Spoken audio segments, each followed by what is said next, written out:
Hi, this is Kerry Artak with Wicked Stocks, bringing you your daily Tesla report for Monday, June 26, 2023. Before I click through all the charts, just want to encourage you to please click like, share, subscribe to the Wicked Stocks YouTube channel if you haven't already, and check out wickedstocks.com, where we offer a full suite of daily and weekly analytical videos just like this: daily SPY, daily triple Q analysis, weekly analysis in the S&P 500, NASDAQ 100, and the long bond ETF, the TLT, as well as two individual stock picks every week that you never see on YouTube that cater to the 3 to 5 week swing trader to 3 to 5 month near term investor, always looking for 20% moves as an objective on the underlying stock. So check out wickedstocks.com. So let's take a look at the charts here.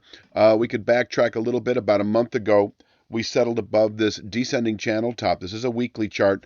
I'll be showing both weekly and daily charts. This weekly chart, this channel formation covers about 18 months of trade, a year and a half or so. We closed above it a month ago. That set off a long-term buy signal. In essence, a good low for the year itself. That January low is likely in. A solid pullback support now on the way down in the upper 190s. I'll get to that in a moment. Our initial big picture objective was met in a month, 277.69. This was considered originally could have been a 2 to 3 month target. I'd mentioned at the time, though, it might play out within 3 to 5 weeks, as was the case. So this rises this week to 277.69. It is a ceiling of resistance, 277.69, that can contain buying through July, quite possibly into the fourth quarter, which is October 1st, of course. So for the next several months, we may have trouble here, and we could fall off, possibly all the way back to, channel support that is now at 182.21 and climbing. These convergent area is our base of long-term support, and having tested the channel top, we can ease back to the channel bottom. We may not fall suddenly. It could be progressive. Who knows, right? But the path of least resistance, at least into later July, in my opinion, is negative, is downward, is bearish below 277.69. So the thing to do, and the thing that was to do anyway, I can go to the daily chart and show that here. Actually, it's the same formation on the daily chart. Was when we tested this last week. And at the time it was mid 270s. Now it's coming into the upper 270s. 276.19 on the daily chart. 277.69 on the previous weekly chart. Any tests of this area provide opportunities to buy, say, 220, 225 out of the money calls that or puts rather, don't expire for at least a month or two. And perhaps, as I said a moment ago, you could reach for 190 or 200 out of the money puts that don't expire for at least several months. I'd go 6 months out on that. Those are the two plays. Now, of course, there's also the short term. And in fact, I'm going to go to a different chart here. And it is really sort of a 245 put, perhaps, that you could buy once the 276.19 formation, while I should say the 276 formation is being tested. That is your opportunity to buy, for instance, at 246, 248 out of the money puts that don't expire for at least a week. That is the short-term option play. The more 2 to 3 week option play, as I say, is the 220 to 225 out of the money put. In fact, this is a great image right here of what I would call both our 2 to 3 month and our 2 to 3 week dynamic. So 276.19, as I've been saying, is a formation that can contain monthly, possibly quarterly buying pressures.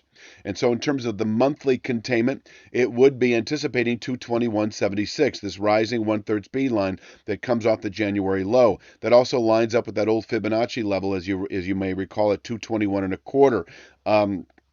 And so, as you're testing this 276.19 formation, which did occur a few days ago, you may reach for 220 or 225 out of the money puts, or you're just short the stock itself, or you're doing nothing. If the only thing you ever really do is buy the stock or buy stocks in general on buy signals, the next buy signal in the present vicinity would be a settlement, of course, above this 276.19 or 277.69 area. But until then, if you're more of a 2 to 3 week swing trade, trader, you're waiting for the opportunity to buy 221.76, and I think you're going to get that opportunity over the next few weeks. And as I said earlier, you may over the next few months get the opportunity to buy, the 190s or the lower 200s. It is this rising formation at 182.21 that I will consider to be our base of longer term support as we move into the fourth quarter over the next few months, and assuming we fall into this zone, it really is this rising channel bottom that I'll consider to be prime support that may well contain selling through the rest of the year, and we can turn up again from there. So that is really the big picture. Now for kind of the day itself, where to begin. I will start with this image here, and this is kind of our 3 to 5 day dynamic, really. Once again, this mid-channel structure can contain selling on a weekly basis, and from here we can rally back into the upper 270s again within 3 to 5 days, perhaps, given the still heightened volatility. There's also a rising speed line coming off that late April low at 242.23. So if you look lower right here, I'm really using the lower band channel at 246.38 and this rising speed line at 242.23 as our base of weekly support that, if given the opportunity to buy, is a solid zone to buy into for a 3 to 5 day pop back up into the upper 270s. Perhaps, but also know that having tested the upper 270s, the market is inclined, as I mentioned a moment ago, to continue south into the lower 220s as we move, into later July. So this is kind of the big picture trade right now, I think, in terms of the 2 to 3 week outlook. If we close above 276.19 to 277.69, it's 313.60 to 314.66. That is our next 2 to 3 week target. And I can show that here on the weekly chart, 213.60 to 313.60 to 314.66 is a 2 to 3 week target if we close this week above 277.69. And that is an area where you could take profits if you're a 2 to 3 week swing trader, but also know that if we close above 277.69 and you're more of a long-term investor and you did not buy the market when we had that buy signal a month ago above the 197.24 channel top, your next long-term opportunity is to buy it with a settlement above 277.69, because I think not only can you expect 314.66 within 2 to 3 weeks, but I think over the next 3 to 5 months you can expect a retest of that 414.49 all-time high that goes back, I think, to November of 21. But until then, as I've been saying, our midterm outlook is really two-sided, and we are testing the upper range right now of the ceiling that does allow this market to fall back into the 190s or low 200s over the next couple of months. It would be a settlement below, and I'm going to say it one more time here. Where are you? I'm going to find the right image. This is a good image.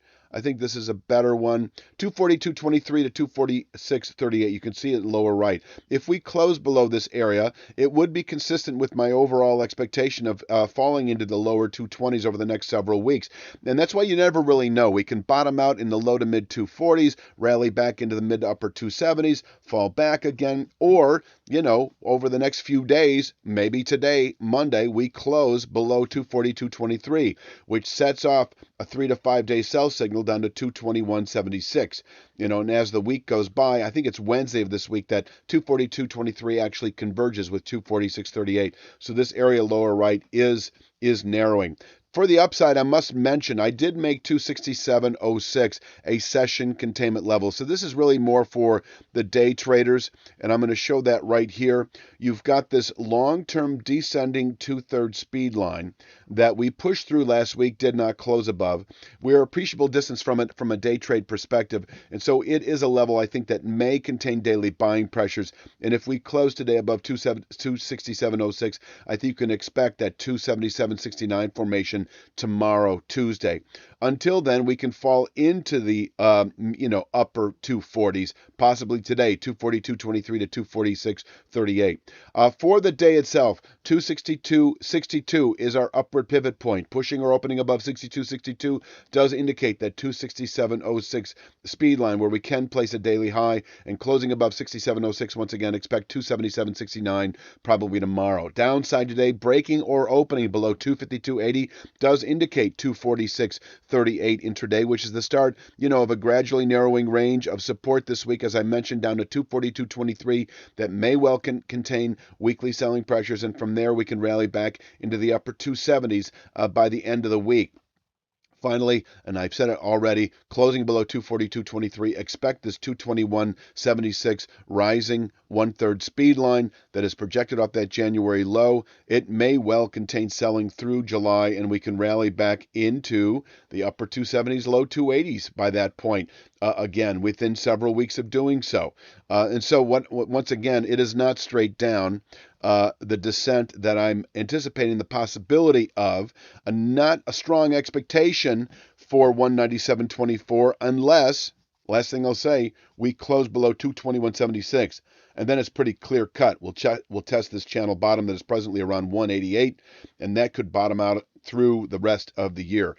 I'm past 10 minutes. Don't like to go that long. Please click like, subscribe, share, and check out wickedstocks.com. We'll be back tomorrow with Tuesdays.